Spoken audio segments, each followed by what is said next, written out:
इसलिए आप पवित्र हो जाएं। आप लोग पवित्र नहीं है, आप लोग पुण्य आत्माएं हैं। पुण्य आत्माएं न होती तो मनुष्य के शरीर में नहीं आती। जितनी भी पुण्य आत्माएं होती चली जाएंगी वो मनुष्य के शरीर में आती चली जाएंगी। जब मनुष्य के शरीर में आएंगी आत्माएं तो उनको पवित्र होना है। जब आप पवित्र हो जाएंगी, परम हो जाएंगी, तो आपकी आत्मा जब परम होगी वही आत्मा परमात्मा में विलीन हो जाएगी और अपने सतलोक चली जाएगी। यहाँ का झंझट खत्म हो जाएगा। आप यहाँ माया में फंसे हैं, ये माया मोह का चक्कर खत्म हो जाएगा। वहाँ स्त्री और पुरुष का दबाव खत्म हो जाएगा। आप एक रस हो जाएंगे। जब आप चाहेंगे तब आप यहाँ आ जाएंगे, जब चाहेंगे तब चले जाएंगे।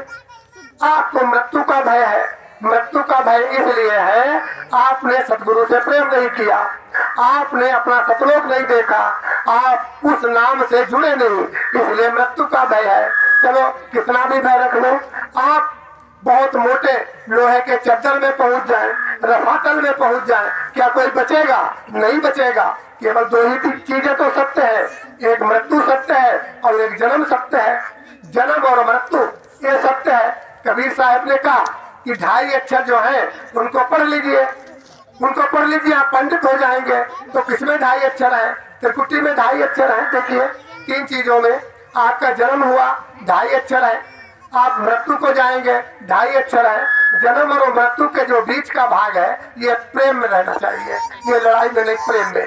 तो जन्म में, मृत्यु में, प्रेम में, इसमें 2.5 अक्षर है। इन तीनों में 2.5 अक्षर है। इनको आप पढ़ लीजिए। प्रेम करिए, खाना खाइए प्रेम से, पानी पीजिए प्रेम से, वाहन चलाइए प्रेम से, बात करिए प्रेम से और लड़ाई भी लड़िए प्रेम से। जब प्रेम से लड़ाई लड़ोगे तो मारपीट होगी नहीं। कैसे होगी भाई मारपीट? तो प्रेम से। प्रेम को जब आप पढ़ लेंगे तो आप पंडित हो जाएंगे, आप ज्ञानी हो जाएंगे, आपके अंदर प्यास पैदा होगी। प्यास, तीव्र प्यास, सत्संग, सत्संग, गुरु, सतलोक कहाँ है? आप निरामिष हो जाएंगे और अपने धाम को चले जाएंगे। तो इसलिए अब समय है, अब समय है, जग जाओ, चेत जाओ। संत महात्मा आते हैं, जगाते हैं। जब एक संत चला जाता है तो तुरंत दूसरा पैदा हो जाता है। वो होता तो पहले से, वो पैदा तो पहले से होता है। जब शरीर बदल जाता है संत का तो उसकी आत्मा की जो छाया है वो दूसरे संत में प्रवेश कर जाती है और वो वही चीज बोलने लगता है और फिर वो तुमको वही देने लगता है। तो इसलिए जब दूसरा आता है उसकी बात को सुन लीजिए, जो आसमानी आवाज आ रही है उसको समझ लीजिए और अपना सुधार कर लीजिए। मनुष्य का सुधार मनुष्य स्वयं करेगा, इसको कोई करने वाला दूसरा नहीं है। इसलिए मित्रों, बड़े प्रेम से रहना है, बड़े मोहब्बत से रहना है। आप लोगों ने बात को बहुत गंभीरता से सुना और इसके साथ हम आप लोगों से एक निवेदन करेंगे। देखिए, हर महीने की 17 तारीख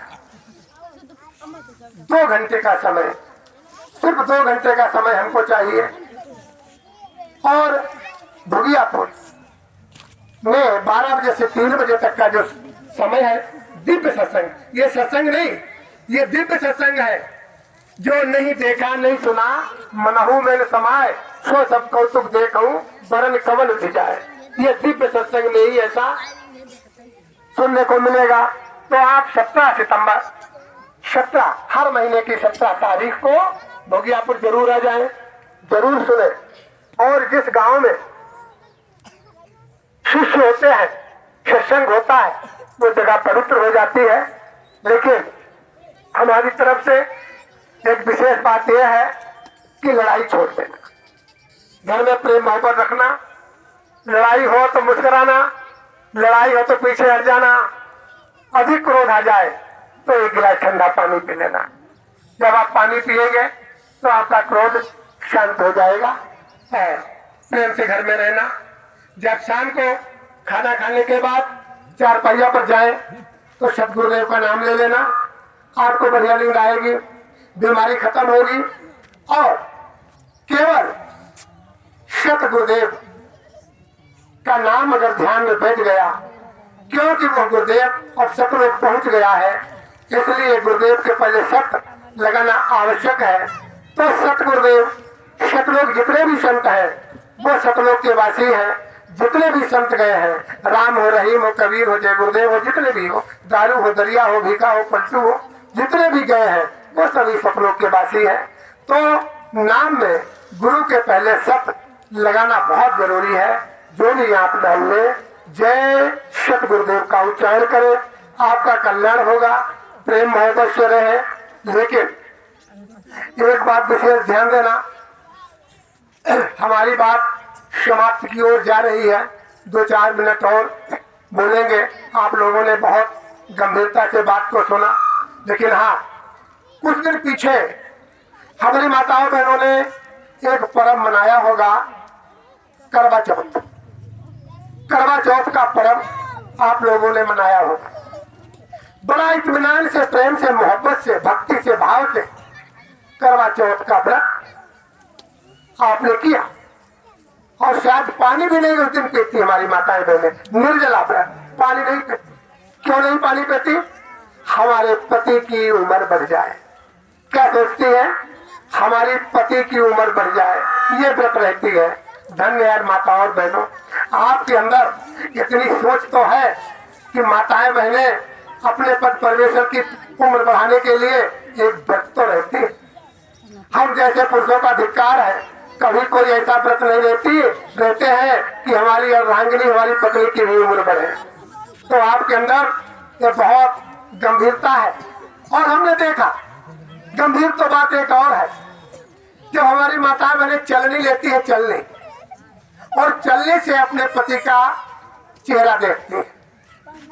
हमारे भाइयों ने कभी विचार किया, जब हमारी माताएं और बहनें चलनी लेती है ना, तो चलनी कैसे रुकती है? जो चलनी की गहराई होती है वो अपने तरफ रखती है। चलनी की गहराई अपने तरफ रखती है, और जिधर से आटा निकलता है वो अपने पति की तरफ रखती है। ऐसा क्यों करती है भाई? ऐसी चलनी क्यों रखती है?